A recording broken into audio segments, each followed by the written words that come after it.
Now, it does seem that everyone's using Twitter these days, but it's actually struggling to grow and is strapped for cash, so it's looking for buyers. But potential suitors keep dropping out. Disney's just pulled out of the running, as has Google. Here's a quick look at Twitter's challenges.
Well, let's look at this story more closely now with Natan Edelsburg from New York. Natan, thank you very much for joining us on Money Talks again. Can you just explain why Twitter is looking for a buyer in the first place?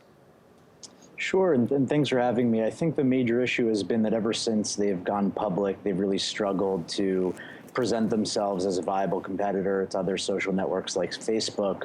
So while Twitter has actually evolved very nicely in certain ways, as a business, their stock price, their users haven't been able to quite compete, and pretty much the only way they've been judged on the public markets is as a competitor to bigger players like Facebook, and it just doesn't seem to be working out that way. So what are they hoping a new owner will bring? You know, I think the major thing is new capital. It seems like they're struggling on that end and haven't been profitable yet. I think that the bigger hope is that they get to reinvent themselves. Twitter has always been an amazing platform for journalists, for celebrities, for politicians. And as you can see, even in the US election now, it's never been a more important medium to pass along key messages. The problem is it's being sold in a way that needs it to reflect as a mass medium that applies to everyone. So I think you're seeing some of these potential buyers drop out because they might be realizing that this isn't necessarily a mass distribution platform like a Facebook might be. Instead, it's an amazing curation and conglomeration of really big personalities who share breaking news all the time. And they need someone to come in and help them figure out how to monetize that differently than they are now. Yeah, that's my next question, really. It's all very well and good to get more fresh capital to keep going, keep growing. But how do you monetize Twitter?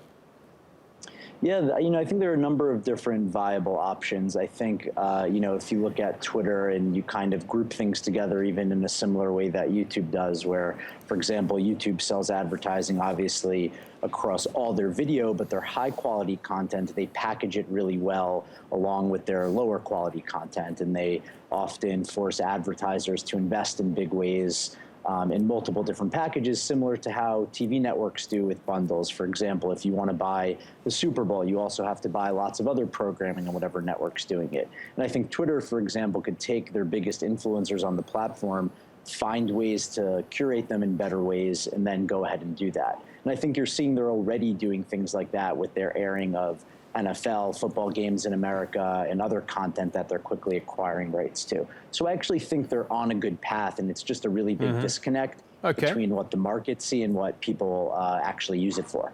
Natan Edelsburg from New York, thanks very much for your analysis. Appreciate it.